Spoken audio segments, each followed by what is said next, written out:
রাহাব তাদের দুজনকে দ্রুত নিয়ে গেল ছাদে। এরপর তাদেরকে শুয়ে পড়তে বলল। কিছু ভেজা পাতা আর ডাঁটা শুকোতে দিয়েছিল সে, সেগুলো দিয়ে তাদের ঢেকে দিল, যেন দেখে বোঝাই না যায় যে এর নিচে কিছু আছে। দৌড়ে দরজা খুলল সে। সৈন্যরা বলল, তোমার ঘরে যারা ঢুকেছে তাদের বের করে আনো এখনই। ইহুদি জাতির ইতিহাস 14 পর্ব দেখতে ক্লিক করুন উপরের লিঙ্কে। রাহাব বলল, জি, লোকগুলো এখানে এসেছিল ঠিকই, কিন্তু কোথা থেকে এসেছে তা তো জানি না। সন্ধ্যাবেলায় শহরের দরজা বন্ধ করার আগেই তারা চলে গেছে। কোন পথ দিয়ে গেছে তা বলতে পারি না। আপনারা এখনই পেছন পেছন গেলে হয়তো তাদের ধরতে পারবেন। সৈন্যগুলো বিশ্বাস করলো রাহাবের কথায়। তারা তখনই ছুটে গেল গুপ্তচরদের ধরতে, কিন্তু ধরতে না পেরে পাহারা বসালো শহরের বাহিরেও। সেদিন রাত্রে ঘুমাবার সময় ঘনিয়ে এলে ওপরতলার ঘরের পেছনের জানালা দিয়ে দড়ি দিয়ে তাদের দুজনকে নিচে নামিয়ে দিল রাহাব, যেন সামনের দরজা দিয়ে কারো বের হওয়া চোখে না পড়ে। তারা দুজন সেখান থেকে ছদ্মবেশে পাহাড়ে চলে গেল। 3 দিন সেখানে থাকলো তারা। যারা তাদের ধরতে বেরিয়েছিল তারা তাদের খুঁজে না পেয়ে ফেরত এলো 3 দিন বাদে। এরপরেই গুপ্তচর দুজন ফিরে গেল। ক্যাম্পে ফিরে অপেক্ষমান ইউসা আলাইহিসসালামকে সবকিছু খুলে বলল। পরদিন ভোরবেলা ইউসা আলাইহিসসালাম উঠে পুরো কাফেলাকে জাগালেন। এরপর রওনা দিলেন জর্ডান নদীর দিকে। জেরিকো পৌঁছাতে হলে সবাইকে আগে পার হতে হবে এই নদী। কাফেলার সামনে পবিত্র সিন্দুক আর্ক অব দ্য কোভেনেন্ট বহন করে এগিয়ে যেতে লাগলো ইমামেরা। নদীর তীরে পৌঁছানোর পরে ইউসা আলাইহিসসালাম বললেন, এখন আমি তোমাদের এমন কিছু করতে বলবো যা মাবুদ আল্লাহ আমাকে জানিয়েছেন তোমাদেরকে করতে বলতে। তোমাদের 12টি গোত্র থেকে একজন করে বাছাই করো এবং সেই 12 জন এগিয়ে আসো। এরপর ইমামদের সাথে সিন্দুকটা বহন করো এবং পানিতে গিয়ে দাঁড়াও। বিশাল জর্ডান নদী এই ফসল কাটবার সময় পানিতে টইটুম্বুর, স্রোতের তোড়ে সব ভেসে যাচ্ছে। এ নদী পার হওয়া অসম্ভব। সিন্দুক নিয়ে তারা তীরের পানিতে পা রাখা মাত্রই যা ঘটল তা অকল্পনীয় ছিল। ভাটার দিক থেকে বয়ে আসা পানির স্রোত থমকে গেল। এরপর পানি সরে যেতে লাগলো। সরতে সরতে শর্তন নামের শহরের কাছাকাছি আদম নামের গ্রামের সামনে পর্যন্ত গিয়ে পাহাড়ের মতো দাঁড়িয়ে গেল। মরুসাগরের দিকে বয়ে যাওয়া পানি পুরোই বন্ধ হয়ে গেল। ইসরায়েল জাতি নদী পার হওয়া শুরু করলো। নদী তো না, শুকনো মাটি তখন। সবাই পার না হওয়া পর্যন্ত ইমামেরা সেখানেই আর্ক অফ দ্য কোভেনেন্ট নিয়ে দাঁড়িয়ে থাকলেন। ইউসা আলাইহিসসালাম সেই 12 জনকে ডেকে বললেন, তোমরা ওই সিন্দুক নিয়ে দাঁড়িয়ে থাকার জায়গা থেকে 12টি পাথর নাও। এরপর আজ যেখানে ঘুমোবে সেই জায়গায় পাথরগুলো স্মৃতিচিহ্ন হিসেবে রেখে দিবে, যেন বহু বছর পরেও মানুষ মনে রাখে আজকের এই অলৌকিক ঘটনা। সবাই নদী পার হয়ে গেলে সিন্দুক সহ উঠে আসলেন ইমামেরা ওপারে, আর সাথে সাথে পানি নেমে এসে আগের মতো হয়ে গেল, সাগরের দিকে বয়ে চলল। রাত্রে ঘুমাবার সময় পাথরগুলো সেখানে রেখে দিল তারা। সেটা ছিল জেরিকোর পূব সীমানায় গিলগল নামের এক জায়গা। সেখানে ঈদ উদযাপন করলো ইসরায়েল। উদ্ধার ঈদ বা পাস ওভার। সে দেশের খাবার প্রথমবারের মতো খেলো তারা। আর তারপর দিন থেকে আসমানি খাবার মান্না ও সালোয়া আসা বন্ধ হয়ে গেল তাদের জন্য। আর কোনোদিন আসেনি। জেরিকো নগরীর একদম ঠিক কাছে পৌঁছে গেল তারা। একদম সামনে ছিলেন ইউসা আলাইহিসসালাম। হঠাৎ তিনি দেখলেন সামনে এক লোক দাঁড়িয়ে আছে, তার হাতে খোলা তলোয়ার। ইউসা তার কাছে গিয়ে জিজ্ঞেস করলেন, আপনি কার পক্ষের লোক, আমাদের নাকি শত্রু পক্ষের? আমি কারো পক্ষেরই নই, আমি মাবুদের সৈন্যদলের সেনাপতি। একথা শুনে ইউসা সাথে সাথে মাটিতে উবু হয়ে পড়ে তাকে সম্মান করলেন। মাবুদের সেনাপতি বলতে ফেরেশতা মাইকেল বা মিকাইল আলাইহিসসালামকে বোঝানো হয়। ইউসা বললেন, আমার প্রভু কি তার গোলামকে কিছু বলতে চান? তোমার পায়ের জুতো খুলে ফেলো, কারণ ঠিক যে জায়গাটাতে তুমি দাঁড়িয়ে আছো সেটা খুব পবিত্র।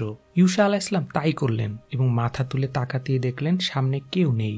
যাই হোক, বিনা জাহাজ বা নৌকায় পুরো ইসরায়েল জাতির জর্ডান নদী পেরিয়ে আসবার কাহিনী ছড়িয়ে পড়ায় আশেপাশে সবাই ভীত হয়ে পড়ে। জেরিকো নগরীর সকল দরজা বন্ধ করে দেয়া হয়েছিল। কেউ ঢুকবেও না, বেরোবেও না। তখন মাবুদ আল্লাহ ইউসা আলাইহিসসালামকে কিছু আদেশ দিলেন, যা যা বলবেন তাই তাই যেন লোকদের দিয়ে করানো হয়। ইউসা আলাইহিসসালাম ইমামদের ডেকে বললেন, আপনারা সিন্দুকটা তুলে নিন কাঁধে, আর 7 জন ইমাম 7টা সিংহা নিয়ে সিন্দুকের আগে আগে যান। এরপর পুরো শহরকে একবার প্রদক্ষিণ করুন। এরপর তিনি সৈন্যদের নির্দেশ দিলেন, তোমরা সিন্দুকের আগে আগে যেতে থাকো, তবে সাবধান, কেউ কোনো শব্দ করবে না, কোনো চিৎকার করবে না, আমি না বলা পর্যন্ত। তাই করলো তারা। সিন্ধুকের সামনে পেছনে সেনাদল, পুরো শহর ঘুরে আসলো তারা। রাত হয়ে গেছে ততক্ষণে। এরপর সকলে ঘুমাতে গেল। পরের দিন একই কাজ করালেন ইউশা। আরেকবার ঘুরে এলো পুরো শহর বাইরে থেকে। তার পরের দিনও একই কাহিনী। এভাবে চলল 6 দিন। সপ্তম দিন ভোর হতেই ঘোরা শুরু করলো। তবে এবার একবার নয়, দ্রুত পায়ে 7 বার ঘুরল। সপ্তমবার ঘুরবার সময় ইমামেরা সিংগাতে জোরে ফুঁ দিল। ইউশা আলাইহিস সালাম নির্দেশ করলেন, সিংগার আওয়াজের সাথে সাথে তোমরা সবাই জোরে চিৎকার করো। সবাই জোরে চিৎকার করে উঠল, কান ফাটানো চিৎকার। আর সবাই 1 সপ্তাহের ব্যবধানে আবারও বিস্মিত হলো। দেখল জেরিকো নগরীর দুর্ভেদ্য প্রাচীর, সেই দেয়াল পুরোটা ধসে মাটিতে পড়ে গিয়েছে। এরপর ইসরায়েলি সেনাবাহিনী ঢুকে পড়ল জেরিকো শহরে। আর সেই গুপ্তচর দুজন আগে আগে গিয়ে রাহাবকে তার পরিবার সহ বের করে আনলো। রাহাব এরপর থেকে ইসরায়েলের সাথেই বসবাস করতে লাগলো। বিয়ে করেছিল সালমন নামের এক ইসরায়েলিকে। তারই বংশধারায় জন্ম নেন যীশু খ্রিস্ট বা হজরত ঈসা আলাইহিস সালাম। জেরিকো নগরী ধ্বংসের পর তাদের মনোবল আরো বেড়ে গেল। এরপর তারা আরেকটি বড় নগরী অয় দখল করে নিল। এখানে উল্লেখ করা যায় প্রাচীন জেরিকো নগরীর ধ্বংসাবশেষ এখন যে জায়গায়, সেটা তেলে সুলতান নামে পরিচিত। প্রত্নতাত্ত্বিক গবেষণা মতে জেরিকোর দেয়ালের উচ্চতা প্রায় 17 ফুট, পুরুত্ব ছিল 6.5 ফুট। প্রায় 6000 বছর আগে এ দেয়াল প্রথম বানানো হয়। ধ্বংস হয়ে যাবার আগ পর্যন্ত টিকে ছিল এটি। জেরিকোকে বলা হয় প্রাচীনতম শহর। শহরের চারপাশে 27 ফুট চওড়া 9 ফুট গভীর পরিখাও ছিল। 1868 সালে চার্লস ওয়ারেন আবিষ্কার করেন এই এলাকাটি জেরিকো ছিল। আর 1930 থেকে 1936 সালে আবিষ্কৃত হয় ধসে যাওয়া দেয়াল। ধসে যাবার তারিখ নির্ধারণ করা হয় খ্রিস্টপূর্ব 1400 সাল, যেটা ইউশা আলাইহিস সালামের জেরিকো অভিযানের বাইবেলের তারিখের সাথে মিলে যায়। তবে ঠিক কি কারণে এরকম শক্তিশালী দেয়াল ধসে পড়ে তা প্রত্নতত্ত্ব গবেষণায় বের করা যায়নি। আর অয় শহরের ধ্বংসাবশেষের বর্তমান নাম এতেল। এটাও জনপ্রিয় প্রত্নতাত্ত্বিক গবেষণার এলাকা। জেরিকো আর অয় এর দশা দেখবার পর আশেপাশের রাজারা ভয় পেয়ে গেল খুবই। হিট্টীয়, আমোরীয়, কেনানীয়, পরিসীয়, হিব্বীয় এবং জিবুসীয়দের বাদশারা একজোট হয়ে গেল ইসরায়েলের বিরুদ্ধে। এর মধ্যে হিব্বীয় বলা হতো গিবিয়ন শহরের বাসিন্দাদের। তারা একটা ফন্দি করলো। একদল লোক নিয়ে তারা রওনা হলো। তারা কিছু পুরনো তালি দেয়া ফাটা আঙ্গুর রস রাখবার থলে আর কিছু রুটির টুকরো নিয়ে গেল। জায়গা মতো পৌঁছে তারা ইউশা আলাইহিস সালামকে বলল, আমরা অনেক দূর দেশ থেকে এসেছি, আমরা চাই আপনাদের সাথে সন্ধি করতে। ইউশা আলাইহিস সালাম বললেন, কিন্তু মনে হচ্ছে আপনারা আশেপাশেরই লোক, তাহলে কিভাবে সন্ধি করব? আপনারা কারা, কোথা থেকে এসেছেন? আমরা আপনার গোলাম, আপনাদের সুনাম শুনে অনেক দূর দেশ থেকে এসেছি। দেখুন বের হবার সময় যে রুটি আর আঙ্গুর রসের থলে নিয়ে বেরিয়েছিলাম, সেগুলো এখন কি করুণ দশা। এতটা সময় পেরিয়ে গেছে এখানে পৌঁছতে, আমাদের জুতো আর কাপড়ও পুরনো হয়ে গেছে। বনি ইসরায়েলিরা তাদের কথা মেনে নিল। আর্ক অফ কোভেনেন্টের কাছে গিয়ে মাবুদ আল্লাহর কাছে কিছু জানার চিন্তাও আসলো না মাথায়। তারা আল্লাহর নামে কসম করে বললেন বনি ইসরায়েল তাদের কোনোদিন আক্রমণ করবে না। এরপর তারা চলে গেল। 3 দিন পর ইউশা জানতে পারলেন তারা আসলে তাদেরই পাশের রাজ্যের। তিনি সেনাবাহিনী নিয়ে তাদের শায়েস্তা করতে রওনা হলেন। সেখানে পৌঁছে তাদের কাছে কৈফিয়ত চাইলেন। তারা বলল তারা ভয়ে এ কাজ করেছে যেন তারা ইসরায়েলের হাতে মারা না পড়ে। তার উপর এখন তো ইসরায়েল জাতি তাদের প্রভুর নামে কসম করে ফেলেছে, আর তো মারতে পারবে না। ইউশা আলাইহিস সালাম ফিরে গেলেন, কারণ এই কসম ভাঙা যাবে না। তিনি তাদের সাথে কোনো শত্রুতা করলেন না। এই ছলচাতুরি করা গিবিয়ন শহরটা ছিল ধ্বংস হয়ে যাওয়া অয় শহরের মতোই বড়।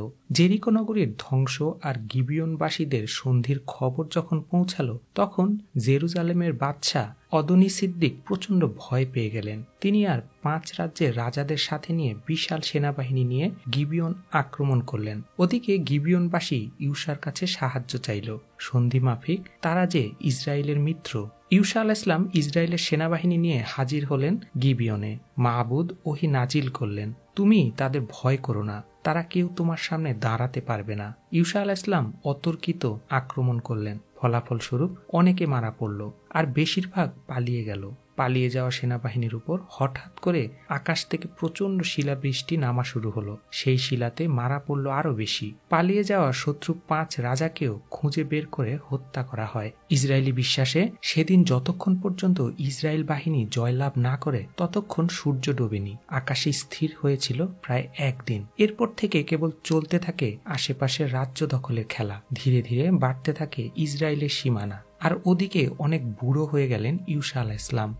শেষ বিশাল একটা ভাষণ দেন তিনি, যার শেষ দিকে তিনি বললেন, তোমরা যদি মাবুদের ত্যাগ করে দেবদেবীর পূজা করো তবে তিনি তোমাদের দিক থেকে মুখ ফিরিয়ে নেবেন।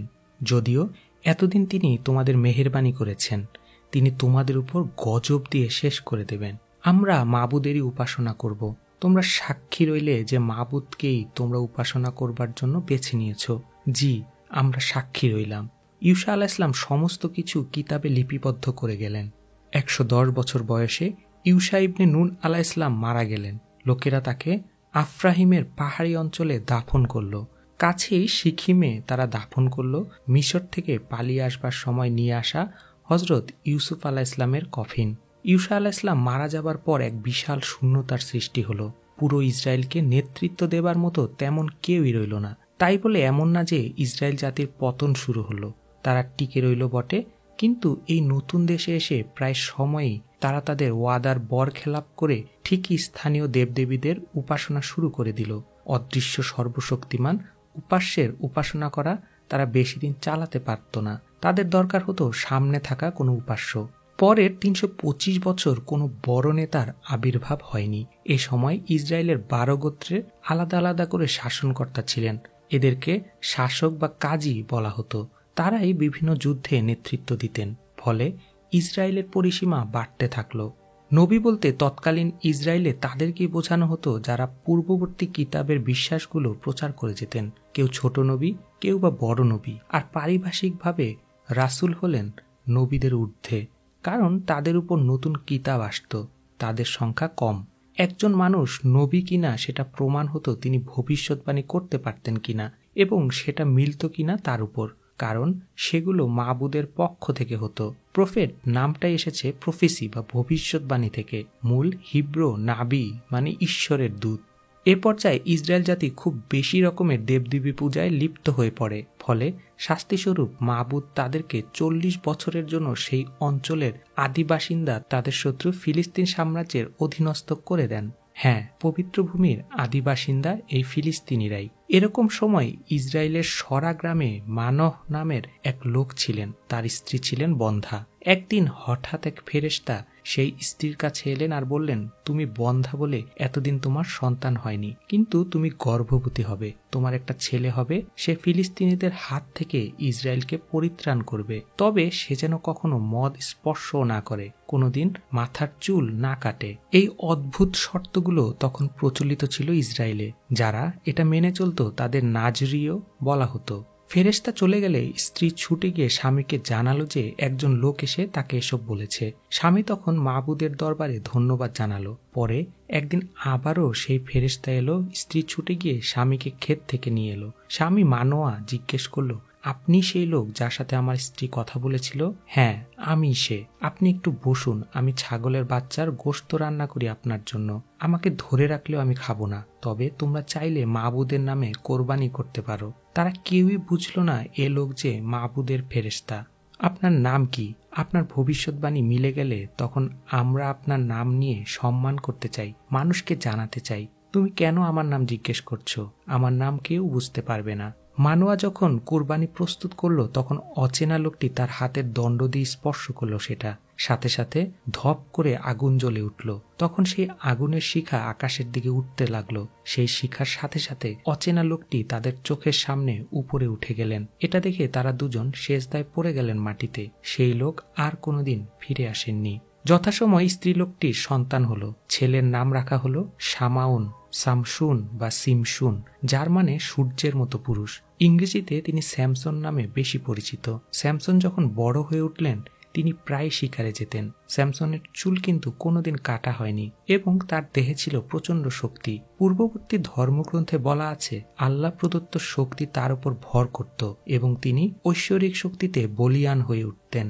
তরুণ বয়সে তিনি তার পাহাড়ি এলাকা ত্যাগ করে শহর দেখতে বেরিয়ে পড়লেন, ফিলিস্তিনি শহর। সেখানে গিয়ে তিনি প্রেমে পড়ে গেলেন, বেশ বড়সড় প্রেম। মেয়েটির নাম ছিল তিমনা। তিনি তাকে বিয়ে করার সিদ্ধান্ত নিলেন, কিন্তু বাবা মা কোনোভাবেই সেটা মানবেন না, কারণ একজন ইসরায়েলি হয়ে কখনো কোনো জেন্টাইলকে বিয়ে করা যাবে না। জেন্টাইল অর্থ অইহুদি। যেদিন তিনি বিয়ের প্রস্তাব নিয়ে মেয়ের কাছে যাচ্ছিলেন, তখন পথিমধ্যে এক বিরাট আকারের হিংস্র সিংহ তাকে আক্রমণ করে বসে। ঠিক তখনই ঐশ্বরিক শক্তি এসে ভর করে তার উপর। তিনি খুব সহজভাবেই সিংহটিকে আঁকড়ে ধরলেন এবং একটানে ছিঁড়ে ফেললেন তার দেহ। কিন্তু এ ঘটনা আপাতত কাউকে বললেন না তিনি, মেয়েটিকেও না, তার বাবা মাকেও না। কিন্তু তার সামনে বিশ্বাসঘাতকতা অপেক্ষা করছিল।